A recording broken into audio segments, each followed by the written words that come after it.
Good morning, everyone. It's 8:01 when we usually get started. Um, and as always, but especially today, I think everyone's in for a great treat with our speaker, who I will introduce in a moment. But before I do that, I want to welcome our ID applicants who are joining us for what again will be hopefully a very exciting high rounds. And I'm sorry if I say anyone's names incorrectly, but welcome to Carlos, Gabrielle, Nick, Sasha, Mario, Sophia, and Renat. We're really happy to have you here. You are more than welcome to show your or turn on your camera. We love seeing you, but also no worries if you don't want to. So today, without further ado, is Dr. Keith Horvath, who's a professor of psychology at San Diego State University, specializing in developing and testing mHealth interventions for gender and sexual and minority communities, including adolescents and young adults and persons who use substances. He has over 15 years of experience in mHealth research and is a member of the scientific leadership team of the Adolescent Medicine Trials Network for HIV interventions. And I'm fortunate enough to be on my first grant with Keith, and it's just such a pleasure because it's great watching the way his brain works and seeing all the stuff that he's coming up with. So with that, I will turn it over to Keith. Thanks so much for being here today. No problem. Thanks, Jill. Again, it's just really nice to see some faces in the crowd that I recognize, and also just to welcome some of the fellows that are on the call. So I really appreciate that. What I want to do is I want to take a look at where we are with mHealth interventions for sexual and gender minority communities, and using a couple examples of recent examples of my own work that we completed, and then thinking about the road ahead. So importantly, make sure I can get this going. Whoops. Oh, that is not working out. Okay, there we go. So first and foremost, I have no actual or potential conflicts to disclose. And really, I want to sort of talk about three things here today. So one, I want to review existing mHealth interventions for the PrEP continuum of care. And again, I'm going to do that a little bit about at the beginning of the talk, then also kind of circle back to that at the end of the talk. I will give two examples of mHealth sexual risk reduction and PrEP interventions for gender and sexual minority communities that we've done in my own lab recently. And just to say that these so far unpublished data, so we're about to submit these for publications, but note that these are still in development, and then discuss possible future research directions for this kind of work. And I'm really hoping that we can at least spur some ideas or thoughts from all of you about where else you think this area is headed. So as we know, gay, bisexual, and other men who are sex with men, or MSM, are at quite high risk for HIV. So in 2020, MSM accounted for 71% of the over 30,000 new HIV diagnoses in the US and its dependent areas. And notably, compared to pre-pandemic levels in 2018, there were fewer infections in 2020, although those infections still were primarily among MSM. Most infections occurred between the ages of 13 and 34, and are, as we know, concentrated among Black and Latino MSM, and especially those living in the South. Likewise, transgender communities face massive and urgent inequalities with respect to HIV, and this again is especially among Black and Hispanic communities. So as you see here, 67% of transgender men and 81% of transgender women who are diagnosed with HIV are Black or Latino. Clearly, there just continues to be a really urgent need to address disparities among these high-risk communities. So as we know, pre-exposure prophylaxis, or PrEP, is highly effective in preventing HIV transmission, especially in communities at high risk, but really only if it's taken consistently or as prescribed. So results of the IPREX open label study showed that 4 or more oral PrEP pills taken a week conferred substantial protection against HIV, although younger participants had lower concentrations of PrEP compared to older participants, and that was largely attributed to poorer adherence. Newer PrEP strategies like on-demand PrEP, where you take 2 pills 2 to 24 hours before sex, 1 pill 24 hours after the first dose, and a second pill 24 hours after that, as well as new PrEP formulations like injectable cabotegravir, really complicate our efforts to assess and sort of interpret adherence data, which again, I'll circle back to here in just a bit. Okay, so because of these persistent disparities and the need for behavioral interventions that address PrEP barriers to uptake and adherence, many interventions have turned to mHealth. And I'm sure a lot of you have seen some version of this list, but there are important reasons that mHealth interventions are sort of a desirable option. First, its ability to have wide geographic reach and the potential reach to stigmatized communities that are otherwise difficult to connect with.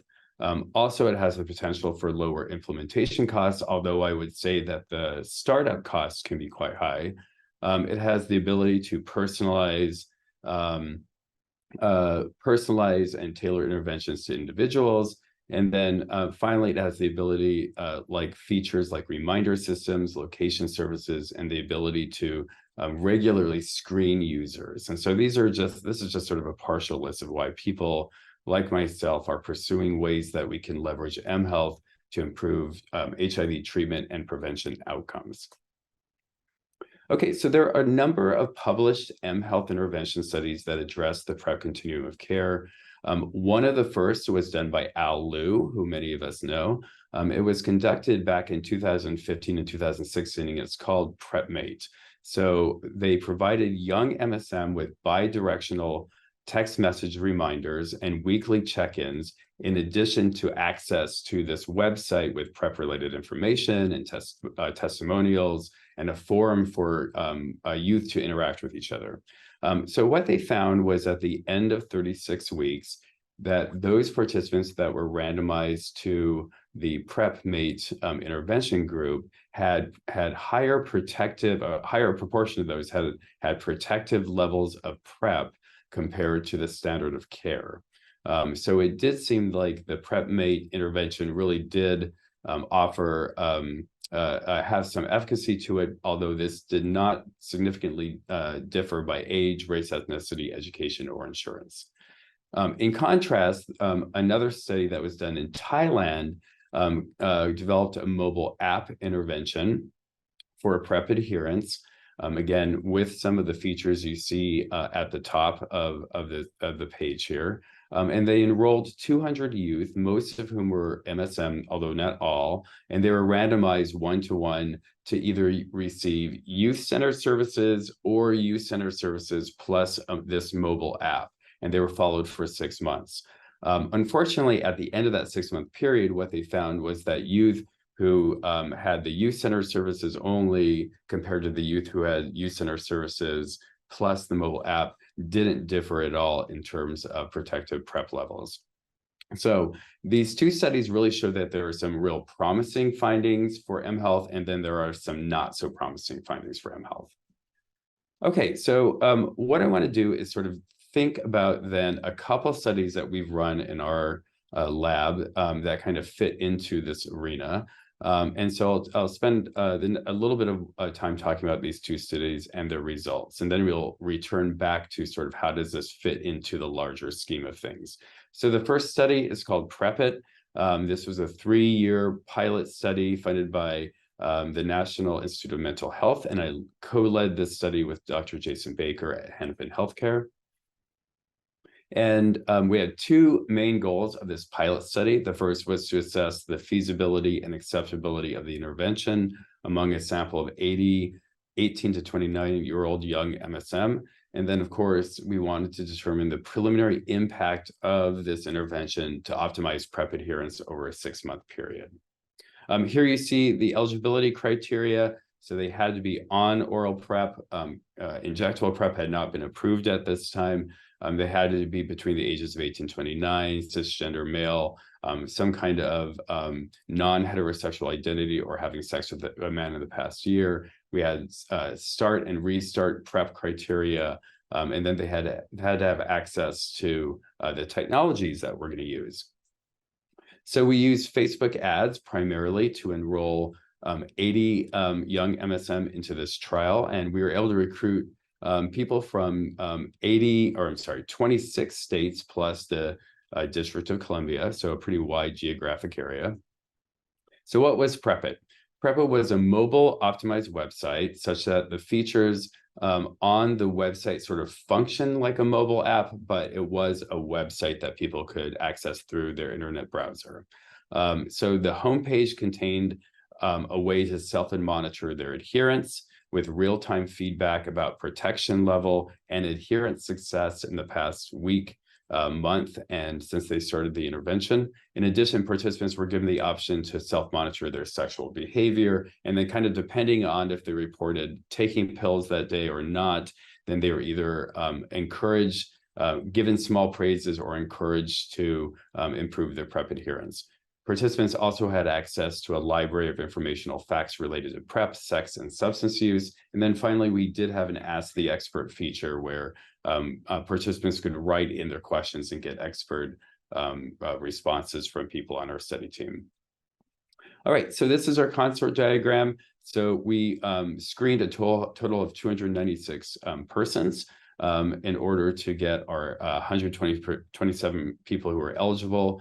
And then we actually randomized 80 people. So we had really nice follow-up retention rates. So in terms of the survey, we had a 93% retention rate at month 6, which is really wonderful. But that said, it's important to note as we review the results that we did not require people to provide blood samples as part of the dried blood spot kits to assess objective PrEP adherence. So just over 3/4 of participants at baseline returned their dried blood spot kits. And then by study end, about 2/3 or 66% of participants returned their dried blood spot kits. So just keep that in mind as we talk about results.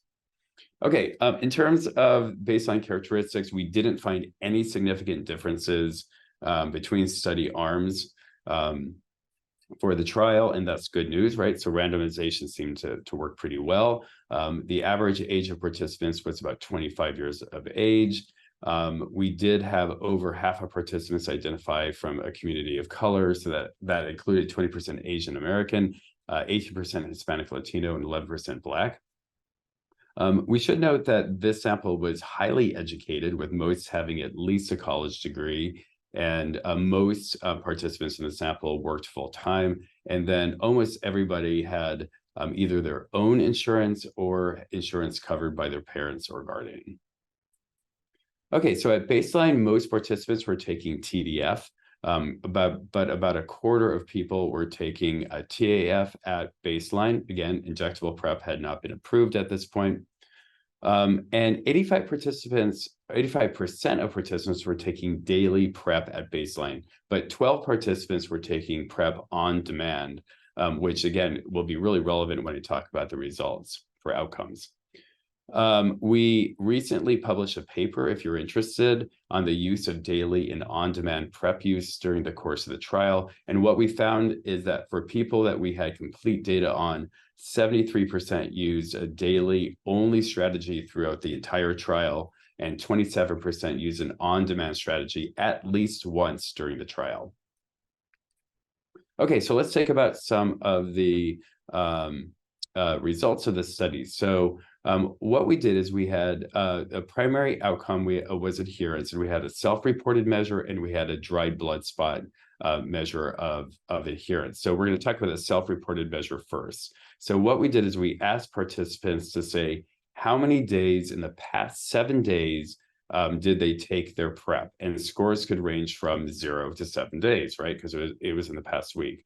So again, based on the prior evidence, scores were dichotomized as either having high adherence, defined as taking PrEP 4 or more days in the past week. Okay, so let's take a look at the results. So for the full sample with available data on this self-report measure, we didn't find any significant differences at month 3 or month 6 between the intervention and control group for having high or protective levels of PrEP, right? However, we know it's really important to sort of account for or remove sort of people taking on-demand PrEP, because that could really skew this measure. And so we just looked at people taking daily PrEP.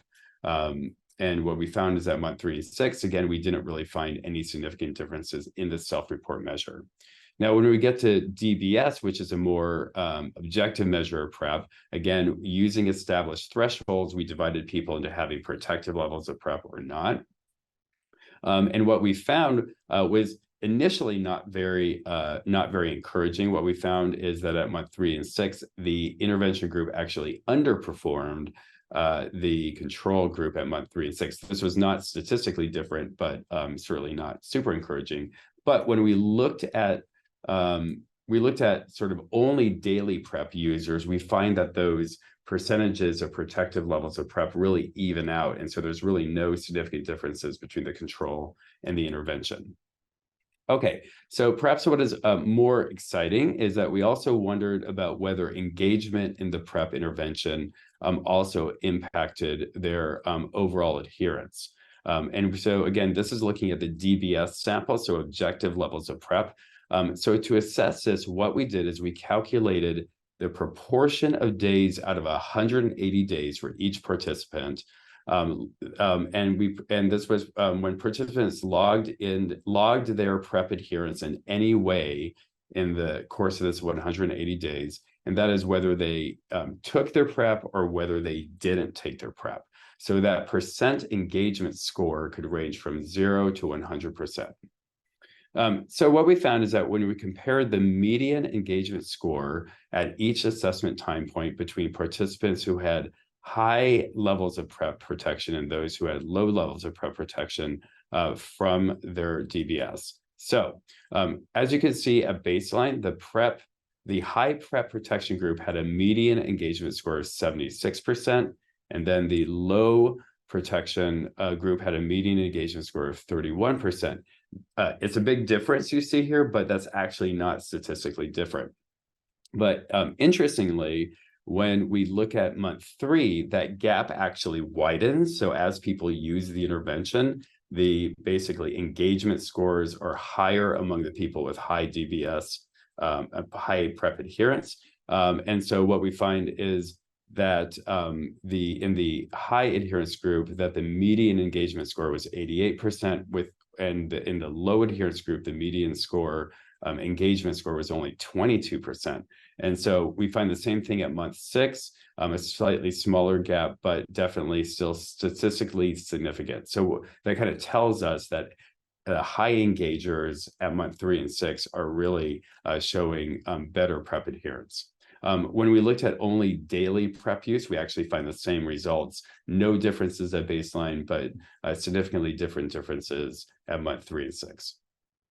Okay, so I just want to point out that we did ask people what they liked best and least about the intervention. So most liked aspects of the intervention were the PrEP tracker with a visual interface, such as the dynamic PrEP protection calculator. In addition, some people noted that they really appreciated this reputable sexual health information and how easy it was to use. But people really had some people had pretty strong feelings about what could be better. So without a doubt, the most disliked thing about the intervention was that it was not a mobile app. People really thought the fact that it was a website that kind of limited its functionality and its convenience. Some guys also found our more casual and playful tone of our messages as being a little off-putting, and at least one person read it as actually encouraging unsafe behavior. So that certainly was not our intention, but it does underline how acceptable language and tone of messages is really difficult to achieve for everyone. And then finally, some participants noted that the adherence tracker was not as flexible as they would like it to be. And for example, it didn't really account for nuances when you're taking on-demand PrEP. Okay, so just a few quick conclusions. So we showed high feasibility, reaching retention over 90%. We've showed satisfactory acceptability. If we're going to move this forward, we want to make sure that we develop a mobile app, and that we consider other language options to be most widely acceptable for the widest group of people. We didn't show overall intervention effects. I think this is probably because this is really what I would consider a light touch intervention, right? It wasn't super intense, it was light touch, and maybe that just wasn't enough for some people, but we did show effects for people who were highly engaged in the intervention, and those people, in fact, did show higher objective levels of PrEP adherence. So you can kind of imagine how this intervention might be combined with other interventions to be more powerful, but we'll get back to that later. Okay, so the second study I want to talk about is called TechStep, and it is part of the adolescent medicine trials for HIV interventions, also known as the ATN, if you're familiar with that shorthand. And I led this study with Dr. Kathy Reback for Friends Institute and myself. As you can see, this was a huge study that spanned across multiple sites, included dozens of people. And we conducted this study in Los Angeles, Boston, Houston, New York, and Philly. So the intervention design is quite complicated, but really interesting. So TechStep is a stepped care intervention comparing two active intervention arms, a text messaging intervention developed by Dr. Kathy Reback and her team, and a web app intervention developed by my team. So we compared it to a static website with information relevant to the health and well-being of transgender youth. And so they were calling that static website the standard of care plus basic information. So once youth were randomized into one of these three conditions, we assessed their sexual activity and PrEP uptake at month 3 to determine whether or not they were responding to this intervention or not.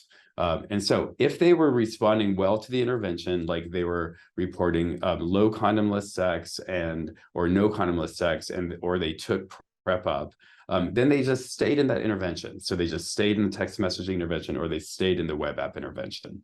But for people who were not responding well to the intervention at month 3, what we did is we re-randomized them to either stay in that intervention or keep that intervention plus receive more intensive one-on-one video-based e-coaching. So that's like the step up with more intensive intervention. But importantly, they still had access to the text messaging and the web app intervention. Okay, and we followed them up through month 6 and 9. Okay, so what were these interventions? Super quickly, the text messaging intervention was 3 messages per day. They focused on things like physical and emotional health and wellness, sexual risk reduction, linkage to PrEP services and PrEP adherence, and other trans-specific issues. And here are some of the messages that fall under each one of those categories. The web app intervention developed by our team. Again, it was a website that sort of looked like a mobile app, and we had a peer-to-peer exchange forum, tailored HIV and PrEP information, weekly engagement, text messages, in-app notifications. We had a very robust self-monitoring feature. We had a trans resource locator and some gamification components. So people who were potentially then eligible to step up for e-coaching, here's kind of the e-coaching summary. So they could receive up to 8 e-coaching sessions one-on-one later on after month 3. The first 4 sessions were core sessions because they were related most closely to the main outcomes. And then the last 5 through 8 sessions were more individualized and optional. Here again are the eligibility criteria. So they had to identify in one of these groups here that we sort of categorize. Had to be between the ages of 15 to 24, report some kind of sexual risk in the past year, have a confirmed HIV negative sera status, have access, of course, to the technologies we're using, and speak English. Okay, I just want to spend real quickly a little bit of time looking at baseline characteristics. On the left-hand side, you see gender identity. These are not mutually exclusive. We definitely had a lot of folks who identified as genderqueer or gender non-binary, followed by trans male or trans men. We did have fewer participants identifying as trans feminine, or a trans woman or a woman. In terms of sexual identity on the right-hand side, we had quite a bit of variation. Most people identified as either multiple sexual identities or identified as gay, queer, same gender loving, or homosexual. Most participants were between the ages of 21 to 24. And if you've done this work, getting people under the age of 18 is really hard. So that's something I think we're trying to improve on in the current iteration of the ATN. 24, about a quarter of our sample identified as Hispanic or Latino. And then in terms of race or ethnicity, a little over white, or a little over half were white identified, but then we had a pretty sizable proportion of participants who identified through communities of color. In terms of sexual behavior, what we found some differences on any condomless receptive sex. So we had the people who were assigned female at birth, non-binary, reported the highest percentage of condomless receptive sex, and the lowest was among trans women. There was less variation on the right-hand side of the screen of sex while high, although trans men were slightly lower than the other groups.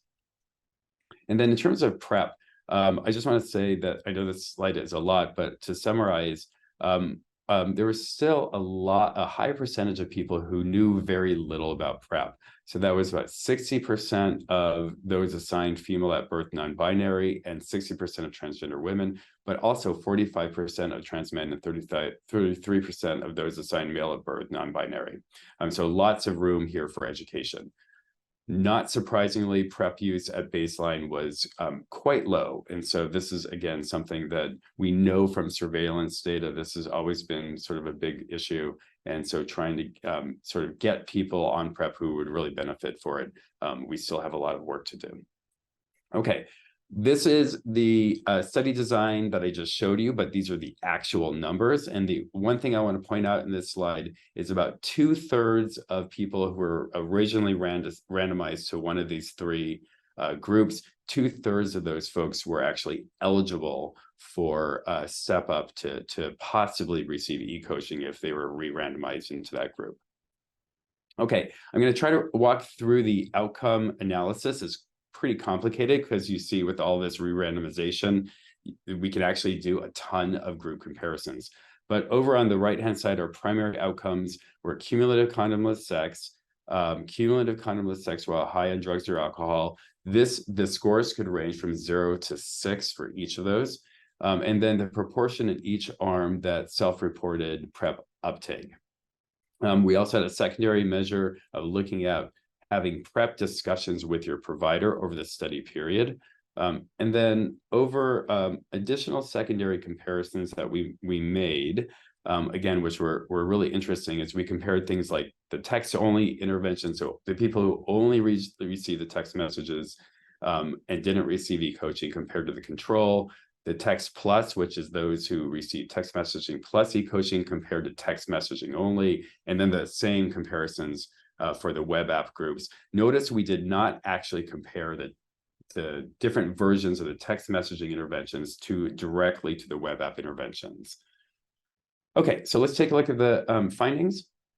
So what we found was that both at month 3 and month 6, youth in the full text messaging package, so that is they originally were assigned to the text messages with a possibility of being stepped up to e-coaching, and the people who were in the full web app intervention package reported fewer average condomless sex events than the control at month 6. So that's good news. We like that.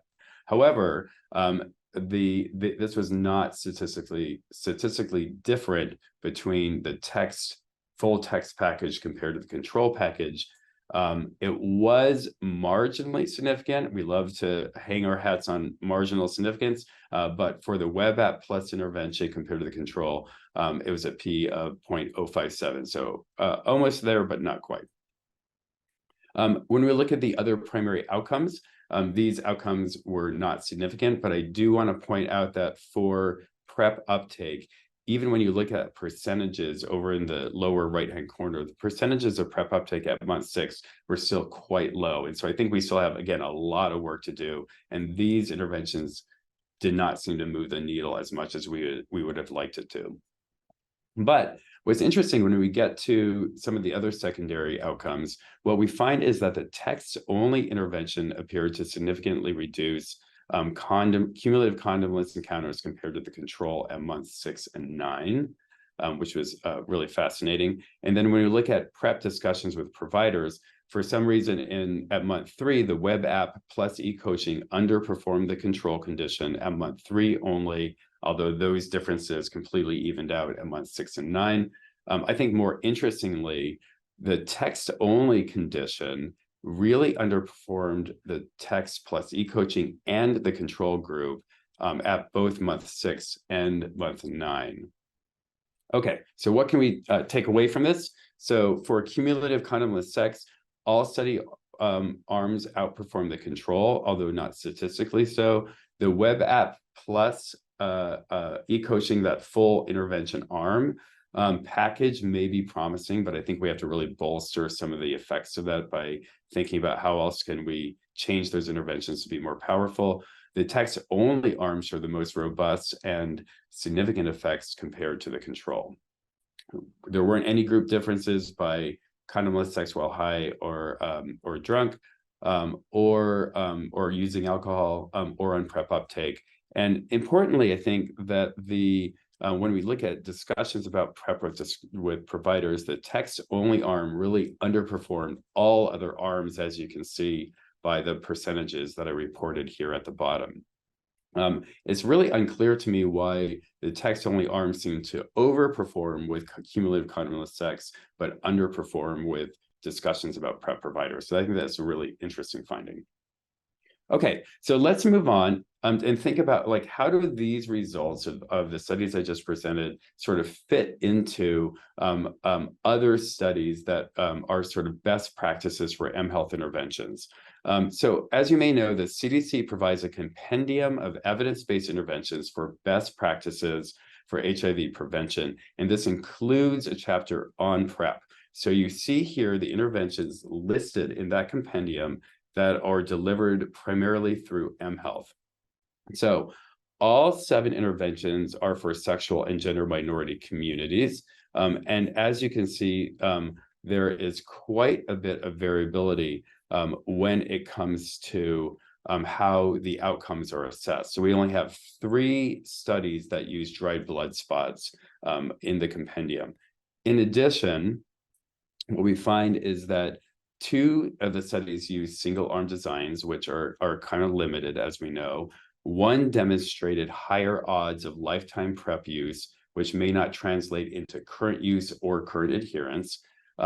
2 showed intervention effects on perfect or near perfect PrEP adherence, although in both cases, the intervention and the control both had high or had protective levels of PrEP. And I think we can all agree that, like, in order to reduce HIV incidence in the US, we really want to sort of move people from non-protective levels of PrEP to protective levels of PrEP to have the biggest impact. So 1 intervention showed higher odds of self-reported PrEP use at month 3, but DBS-derived adherence was not reported. And so that really leaves the study that I described earlier by Al Liu, that was the one study that really showed that it moved people from protective levels of PrEP or non-protective levels of PrEP to protective levels of PrEP, comparing the intervention to control. So I think it's clear from the limitations, certainly of my own work that I've done, as well as sort of what I'm presenting here, that we really have a lot of work to do in this mHealth field to have a greater impact in the field. Okay, so how do we move forward from here? I see 3 options. We can either abandon mHealth altogether, continue until we figure out what works for who, or use mHealth to support individual and structural interventions, but mHealth is more of a secondary or supplemental kind of intervention. So let's take a look at these 3 options. In terms of abandoning it, there are many days I want to throw away my phone and move to a desert island, but I'm not sure if that's like the greatest choice at this point. So I think there's reasons why we shouldn't abandon it. First, technology is truly ubiquitous, and not leveraging it as a vehicle for intervention delivery would seem to be a huge missed opportunity. Second, when we talk to communities at high risk for HIV and who also face numerous structural barriers to their health, they tell us they really want these interventions delivered through technology. Related to the first 2 points, stigmatized communities have always led the way in terms of using technology to find support and access health information. And despite some of the shortcomings that I've talked about, including my own research, there's evidence that they still may be useful for some people. So I don't think abandoning them is necessarily the way to go. All right, next option. Continue until we figure out what works for who. And I think there are 3 ways we can do this. We have to consider different intervention designs. We have to really do a better job of analyzing intervention use data from how they use these mHealth interventions, and we desperately need implementation data. So I'll talk about each of these. In terms of the first, in terms of design, Chen and colleagues conducted a simulation study of 4 different trial designs that are seen on the right-hand side here for individual and combination prevention interventions. And those interventions are seen on the left. So there were 2 biomedical and then 3 behavioral interventions. So for example, in a single factor design, we want to test a single factor, so one of the things on the left, and compare that to a no treatment control, right? That's our typical sort of RCT. In a multi-arm approach, we basically want to be we randomize participants to one of 3 options, for example, a biomedical intervention, a behavioral intervention, and then no intervention, and see which one works. And all in one, sort of this is a kitchen sink approach, in which all of the interventions are thrown into one intervention and then compared to a control. And then there's this factorial design where participants can be randomized either to a biomedical intervention, a behavioral intervention, a combination of biomedical and behavioral compared to no intervention. Okay, so there are some important nuances that they bring in the article, and I encourage you to read it. But they really kind of, in my view of reading the article, they really noted that factorial designs have distinct advantages compared to other types of intervention designs. So one advantage is that they're more robust in terms of, for example, than all-in-one designs under different assumptions that they tested in the simulation. It's also the only trial design that provides insights about the interaction of different intervention effects. In addition, it really can assess the effects of individual components when combinations of components have been shown to be effective. So I think they were really sort of pushing for a factorial design. Importantly, adaptive interventions have become really popular lately, and I think for good reasons. So in adaptive designs, they help us better understand what combinations of interventions and intensities of interventions might work best for some people, while other people need different kinds of interventions. So adaptive interventions require that the team kind of formulate decision rules that specify whether, how, and when to change the type, delivery, and intensity of intervention during the course of the trial. So the tech step intervention that I discussed earlier is a good example of this. So we decided that, those youth who did not start PrEP or continued to have condomless sex at month 3 should then be re-randomized to either receive more intensive e-coaching or stay in that original intervention condition. But certainly, there are much more complicated designs. For example, a study that was conducted by Belzer as part of the ATN, they continually randomized youth into one of the 7 technology-based interventions you see listed up in the right-hand corner. And they sort of continually re-randomized people into different intervention types depending on how well they did in their current type. So I think these are some of the ways that we can advance mHealth interventions through design. Another way we can do it, and I think is really critical and something that we haven't done enough of, is we really need to be analyzing intervention use data, sometimes called paradata. You'll hear that term, intervention use data, to understand what components might actually be the most useful. So as an example of that, Jose Bauermeister led a study that examined the peer exchanges that took place among young Black men who had sex with men enrolled in an mHealth intervention to see what they talked about and in those peer exchange forums and whether that had downstream effects on their mental health. And what they found was that those participants who discussed experiences of stigma in the peer exchanges later had decreased anticipated stigma over time. On the other hand, discussions of sexuality-related stigma appeared to be associated with higher levels of internalized homophobia and sexual prejudice. We did a similar thing in one of our studies. So this was a study funded by NIDA, and our team examined in an mHealth intervention for MSM living with HIV. We examined their overall level of engagement and then 3 specific components: a peer exchange forum where people could post and comment on each other's posts, an informational component where we had 300 informational pieces of content that people could access on different aspects of living with HIV and ART. We call those Thrive Tips, and then ART self-monitoring, whether they monitor their ART. And so we divided people into high engagers who were in the upper 25th percentile, or low engagement in the lower 75th percentile, and then no engagement. So they didn't even engage with those pieces at all. And we had models adjusted for that were unadjusted, and then we had models adjusted for baseline viral load and drug use. Okay, so here's what we found real briefly. When we looked at overall engagement, it was people who had high engagement, so in the upper 25th percentile on overall engagement.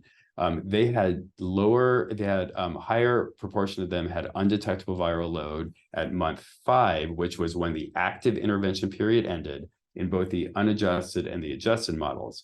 We also found that for high engagers in the peer exchange forums in the unadjusted models, they had a bigger proportion of them had undetectable viral load at month 5, 11, and 17.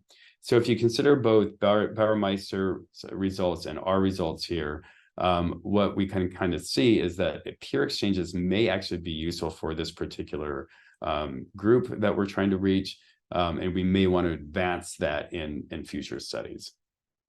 Okay, a few things. I know I'm going to be running a little short on time, so I'll make this quick. I think we desperately need implementation data. We are just simply missing it. So we really need to know, like, how do these interventions compare to traditional clinic or community settings? In terms of, this is part of the consolidated framework for implementation research, which is a popular implementation model. And so I think we can use it to answer some critical questions like, how do these interventions compare to traditional interventions? How much evidence do we have for these? In terms of the outer settings, what structural barriers do end users have that might get in the way of them using these interventions? What does the legal landscape look like? In terms of the organization, how receptive is that organization to mHealth interventions? In terms of staff and patients, we want to know, like, how do they feel about these mHealth interventions? How prepared are they to take these on? And then in terms of process, we need to know, who will sign off on really implementing these interventions within these settings. So super important that we just don't have enough information on. One last slide before I wrap up, because I know we want to leave time for discussion. One other option is to kind of use mHealth as a support for individual level and structural level interventions. So as an example, we have a new study that I'm co-leading with Catherine Musig from Florida State University and Audrey Pettifor from UNC, where it is an ATN study called Linking Youth to PrEP Services. It's a multi-level intervention, and the primary component of the intervention is to deliver PrEP and PrEP services out in the community rather than delivering it in the clinic. So this might be like somebody's home or out in using a mobile van or something like that. And then we also have developed a mobile app to support this primary intervention with the features that you see here. So for example, if somebody starts this study at baseline and they're on injectable PrEP, they'll get clinic assessments at month 1, 2, 4, 6, and 8. And then in between, we're hoping that people will use this mobile app to kind of support continuing to use. PrEP and then continuing to have high adherence with their PrEP. So that's one way that we can kind of use a mobile app in support of sort of a more intensive intervention, which is delivering PrEP outside of the clinic. Okay, this is my last slide, so I just want to wrap up real quick with a few additional thoughts.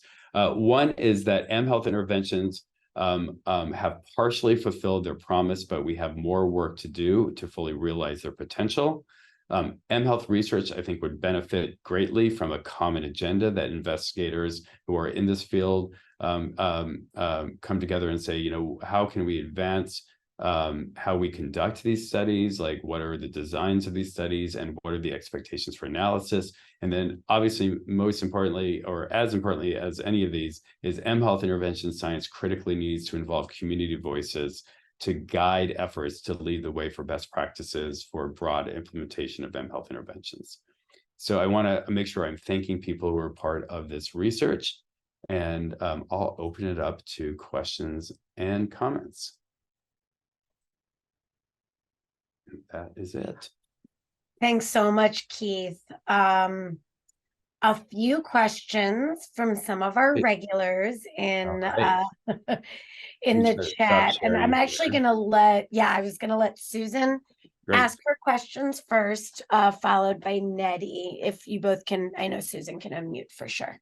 Great. Yeah. Thank you, Keith. Great. And just a couple of things for the PrEP app. Were there adherence reminders? And I guess basically maybe I have the same question for both of the studies. Did you look at the paradata to see what kinds of information were associated with higher adherence in the PrEP and lower PrEP uptake in the tech step? Oh, so to answer your first one, yes, we had adherence reminders. So part of it was I think we also had text messages that went out to kind of try to keep people engaged with PrEP. And then we had adherence reminders for them to, certainly when they logged onto the app, to remind them to engage with it.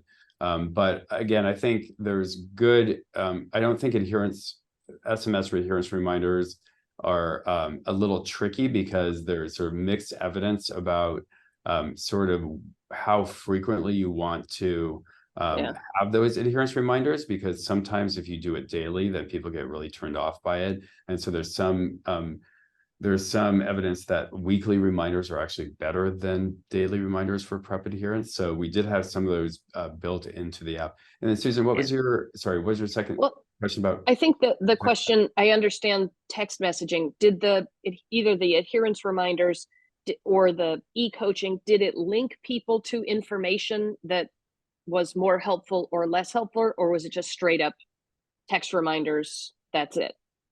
I'm trying to figure out if there was some component of the app, either app, that was associated with better adherence or better PrEP uptake in the case of text step, that you could discern independent of just we send a text reminder. Yeah. So we haven't done an analysis of paradata. In fact, I just got an email yesterday from somebody who is actually interested in looking at that across a couple of our ATN studies. So we just got done analyzing the main outcomes, but I would love for somebody who has the bandwidth to go in and actually analyze. So one thing that I thought was interesting was, especially with the web app plus e-coaching that seemed to be the most effective. What I'm wondering about, because the web app only wasn't effective, what I'm wondering is when they went into the e-coaching, they had to access the e-coaching through the website. And what I want to know is when they had to do that, if they actually then increase their engagement with the actual website and actually bolster the effects. And I hope I can get this person, whoever emailed me, to help analyze the data, because I think it'd be really cool to be able to take a look at that. But I think it's the point is taken, which is we need to do a much better job of actually analyzing the data we're collecting on how they're using the sites to kind of inform where we're going next. And we just haven't done a very good job at that, quite frankly. Yeah. And one more quick question: the e-coaching for text step, were those pre-recorded messages educational things that they played, or was that talking to a human? No, it was one-on-one. It was based on Cool. an MI and CBT, a combination of MI and CBT. So it was pretty intensive. But Yep. you know, the youth who engaged in it loved it. So it was Okay. definitely really widely appreciated and liked. Yeah. Cool. Thank you. Yeah.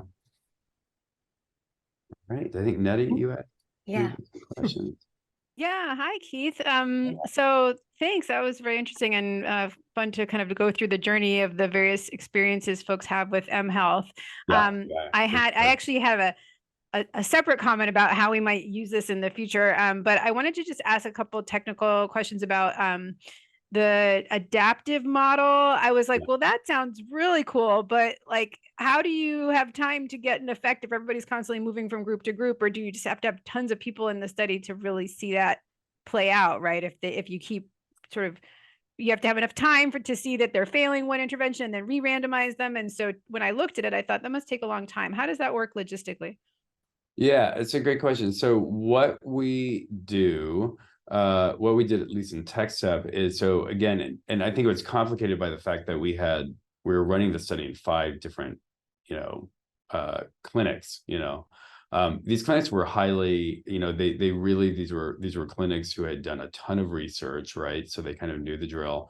And so what we would try to do is that we would use their survey data on month 3, and then we would essentially the data from that they reported on their sex, their condomless sex, and their PrEP use, that data, using obviously only participant ID, would be sent to the coordinator who was part of the e-coaching team to say, hey, this person is eligible to be stepped up and then re-randomize to either stay in the intervention or step up to e-coaching. And so they would receive that. And so essentially what would happen is that the coordinator at the site then would coordinate fairly quickly with the e-coaching. And in fact, if I remember right, what we try to do is when those assessments were being done, the e-coach was available at that time of the assessment so that there could be a warm handoff between the coordinator who is kind of helping the participant through the assessment,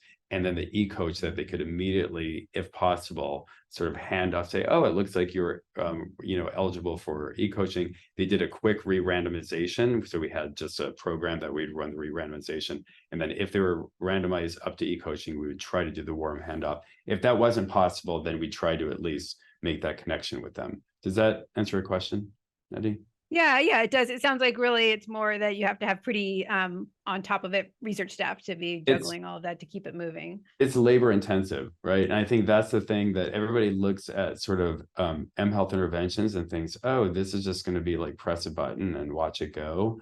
And it is certainly not that, as you know, right? Yeah.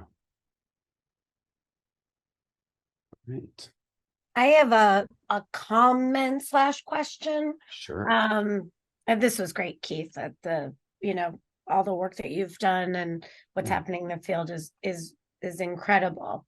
The thing that I'm always struck by, and I just gave a presentation recently where we talked about all the mHealth interventions that are not available to anyone outside of studies. Yes. And I'm finding that lag to be very frustrating, as I'm sure a lot of people are, but that these are not, aside from saying, oh, yeah, you can sort of set it on your phone or use this other app that can do things. Yep. There's nothing that's commercially available to anyone. When's that going to happen? Well, I mean, I think this was my point about implementation. Yeah. Like, I think there is a lot of promise for mHealth interventions and research. And I think people are tiring of the fact that we keep on doing all these big studies that are, quite frankly, very expensive, but they never really move to like, how do we make these actual available? Now, like I said, there are those interventions available in the compendium.